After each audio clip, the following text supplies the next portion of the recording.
Et les riches, parmi les riches, la Suisse n'en est pas moins confrontée au phénomène de la pauvreté. On estime que plus d'1 million de personnes en Suisse vivent dans la pauvreté ou juste au-dessus du seuil de pauvreté.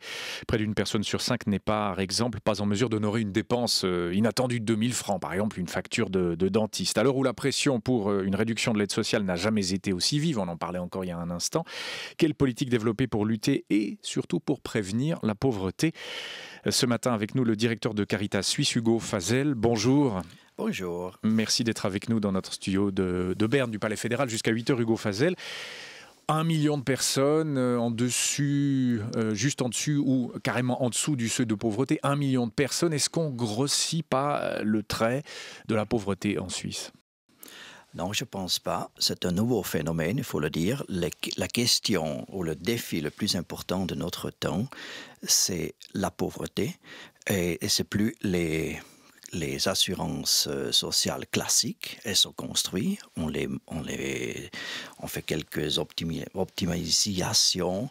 Mais pour le reste, l'élément clé de notre temps concernant le social, c'est la pauvreté. Alors, elle est complexe. Elle est complexe. Alors, arrêtons-nous sur la définition. Vous dites que c'est un phénomène nouveau, 1 million de personnes. Qu'est-ce que c'est être pauvre en Suisse aujourd'hui? Qui sont les pauvres? À quoi sont-ils confrontés? D'abord, c'est une question aussi de l'argent. Nous avons fixé par la Conférence suisse des institutions d'action sociale, y compris les cantons, les communes, les villes, ils ont fixé un seuil. Et un seuil veut dire que, par exemple, une personne seule a droit à 32 francs par jour. Si elle est au-dessous de ce seuil, elle compte pauvre. Ou pour une famille à 4 personnes, comme la mienne, je devrais vivre avec 70 francs par jour. Alors la définition, c'est une solution, le résultat d'une discussion entre tous les acteurs sociaux dans notre pays, donc aussi les cantons, les communes et les villes, comme je viens de dire. Donc, et là, on voit que c'est quand même quelque chose aussi de politique, de voir à quel niveau on fixe le seuil de la pauvreté. Et si je regarde de près, comment j'arriverai à vivre avec 70 francs avec une famille de 4 enfants? Je dois vraiment dire notre seuil de pauvreté est pas fixé trop. Et là, donc, ce seuil de 32 francs par personne ou 70 francs, concerne vraiment 1 million de personnes en Suisse. C'est vraiment ça la réalité, Hugo Fazel? Oui, c'est la réalité et elle est encore en train de monter. L'inquiétude, c'est aussi que nous savons beaucoup de choses par les statistiques, mais sur la pauvreté, nous savons encore aujourd'hui peu de clarification. Donc, on est encore toujours à la recherche de dates. C'est Caritas qui avait commencé à faire des analyses profondes et à l'entretemps, c'est aussi l'Office fédéral qui a attesté ces chiffres. Mais à un certain temps, on était toujours dans des estimations. Donc, on voyait déjà là que la Suisse a essayé de repousser le problème et de mieux pas en parler. Oui, c'est vrai qu'il y a 10 ans, même moins de 10 ans, parler de pauvreté en Suisse était quelque chose de tout à fait tabou. Est-ce que maintenant ça l'est un peu moins, selon vous, Hugo Fazel?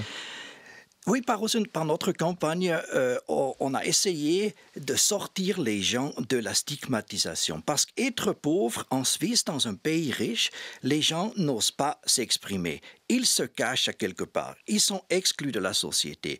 Ils essayent d'échapper à les contacts. Des fois, ça va même plus loin. Ils essayent, quand il y a manque d'argent, ils essayent d'aller chez des collègues, un peu les pousser à les aider. Et souvent, ils font des endettements. Donc, très fortement, d'abord, les gens essayent de se cacher et c'est toujours nous qui ont dit, vous avez un droit, sortez et vous ne devez pas vous cacher. Donc, parlez de votre problème parce que c'est seulement en parlant qu'on peut trouver des mesures pour s'en sortir de la pauvreté. Alors ces mesures, on va essayer de les dessiner avec vous. Vous êtes une voix qui compte, directeur de Caritas Suisse. Vous appelez clairement de vos voeux, Hugo Fazel, une politique nationale de lutte contre la pauvreté, parce que c'est vrai que c'est les communes et les cantons souvent qui aident ces personnes. Vous dites qu'il faut coordonner tout ça de manière nationale. Vous pensez à quoi en premier lieu? D'abord, il faut une loi cadre. Jusqu'à présent, on a renvoyé le problème uniquement au canton. Et je pense à long terme, on n'y échappe pas aussi de discuter le problème sur le niveau national. Par exemple, il faut une péréquation, on peut dire l'appeler péréquation sociale, parce qu'il y a des régions qui sont plus concernées.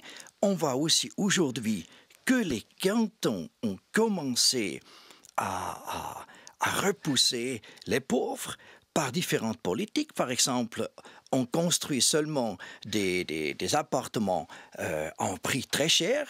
Comme ça, les pauvres ne peuvent pas s'installer dans un canton comme le canton de Zug. Oui. Alors, ils vont ailleurs et le canton de Zug va finalement dire « Regardez, chez nous, on n'a pas de pauvres. » Alors, péréquation. Essayons d'aller un peu plus à fond dans l'idée. Il y a déjà une péréquation financière entre les cantons, ça l'est connu. Alors, vous, c'est une autre péréquation. Enfin, vous pensez à quoi? Les plus riches payent pour les plus pauvres. Ça se matérialiserait comment? On a déjà pas mal d'expérience sur la péréquation financière qui est basée sur les différents budgets. On tient en compte de différents critères. Par exemple, quelle est la compétitivité, quelles sont les conditions géographiques. Un canton de Valais n'a pas les mêmes conditions qu'un canton de Genève. Mais qui paye pour qui, là, alors, Hugo Fazel, dans votre idée? À ce moment-là, il y a deux possibilités. Et alors, normalement, on crée un pot. Alors, soit que les cantons riches qui repoussent la pauvreté dans d'autres cantons, c'est à l'entretemps aussi les communes qui font la même chose, surtout dans la partie alémanique du pays. Alors, il y a la possibilité qu'il y a une péréquation entre les cantons, plus touchés et moins touchés, et en plus que la Confédération doit aussi mettre un montant là-dedans. C'est ça que nous, on demande, que la Confédération doit aussi s'engager sur cette question, comme elle s'engage aussi dans le domaine des assurances sociales. Et il faut voir que c'est rien d'extraordinaire. Aujourd'hui, nous dépensons chaque année, ordre de grandeur, 160 milliards pour les assurances sociales. 160 milliards. Alors, aujourd'hui, l'aide sociale se chiffre à 2,5 milliards. Donc, c'est un problème qu'on peut aborder et on peut faire des investissements pour que les gens tombent finalement pas dans la pauvreté. Nous, on ne veut pas payer de l'aide sociale. Notre objectif, c'est combattre la pauvreté et pas les pauvres. Politique, oui, absolument. Politiquement, votre idée de péréquation, de la Confédération aussi, qui s'emparerait de la chose via une loi cadre, est-ce qu'elle est défendable? Vous en avez déjà discuté. Est-ce que, par exemple, l'UDC, les partis comme l'UDC seraient prêts à voter cela? Où en êtes-vous politiquement de cette idée, Hugo Fazel? La question ne se pose pas.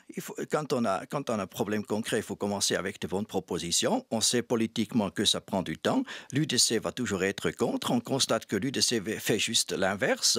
Elle est confrontée aujourd'hui avec son résultat sur des années de toujours baisser les impôts. Aujourd'hui, les différents cantons sont en difficulté budgétaire. Alors, maintenant, on ne peut pas dire notre proposition de toujours baisser les impôts pour les plus riches dans le pays a fini dans une impasse.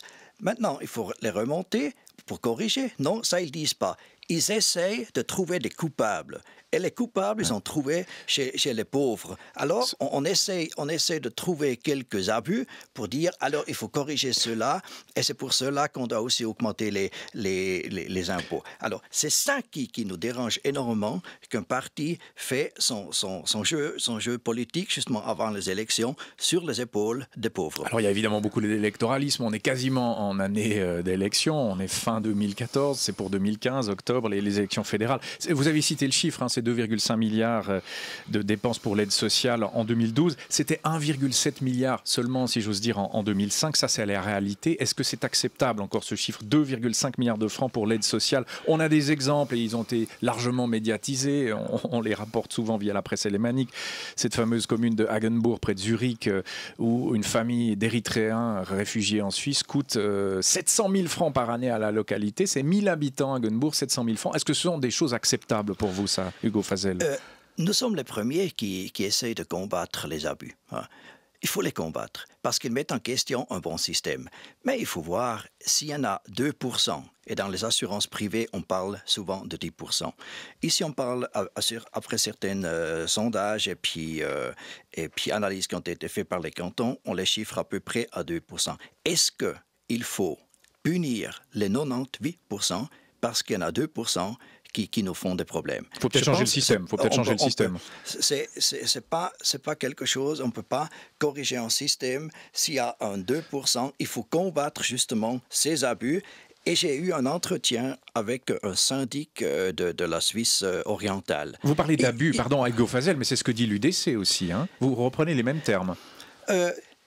J'ai toujours dit, il y a des cas, des fois, que quelqu'un a eu des prestations qui n'étaient pas justifiées. Mais la loi est claire. Ces gens, ils doivent rembourser l'argent. J'ai eu une discussion très engagée avec un syndic de Rorschach qui se plaignait. J'ai dit, mais tu es le syndic, qu'est-ce que tu as fait? Tu as la possibilité d'agir. Et finalement, il préférait de se plaindre sur ce cas précis que d'intervenir.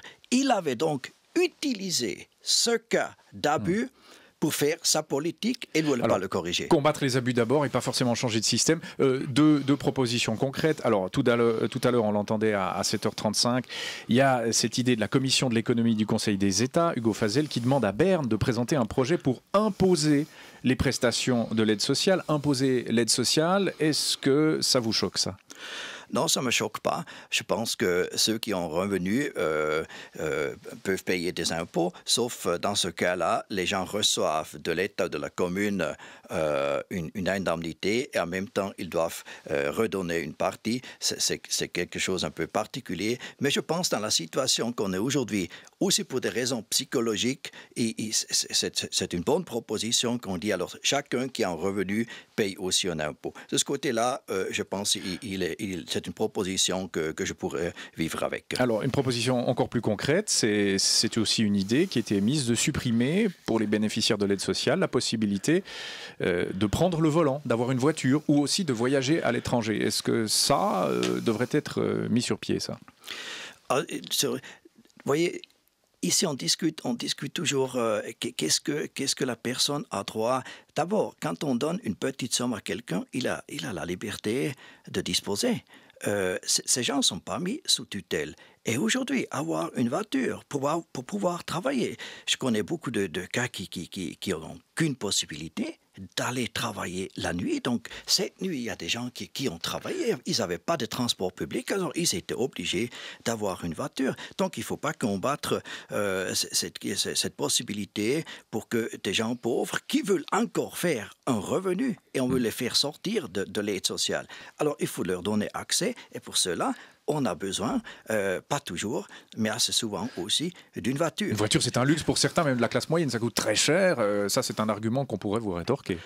Une voiture coûte très cher, mais si la seule possibilité, c'est vrai, les transports coûtent cher, mais si on demande aujourd'hui que quelqu'un va prendre une place de travail, même si cette place, aussi sur la base de l'assurance chômage, peut être éloignée de 1h30 de distance. Donc, pour cela, on compte déjà implicitement pour que la personne, soit qu'elle a des transports publics, qui coûtent cher dans ce moment aussi, ou qu'elle a une voiture. Donc, c'est même une exigence. Si on regarde la loi chômage, c'est même une exigence. Donc, il ne faut pas jouer des fois sur deux bases légales qui se contredisent. Alors, position très claire que sont les vôtres. Non à la suppression de la voiture pour ceux qui sont au bénéfice de l'aide sociale. Par contre, imposer les prestations de l'aide sociale, pourquoi pas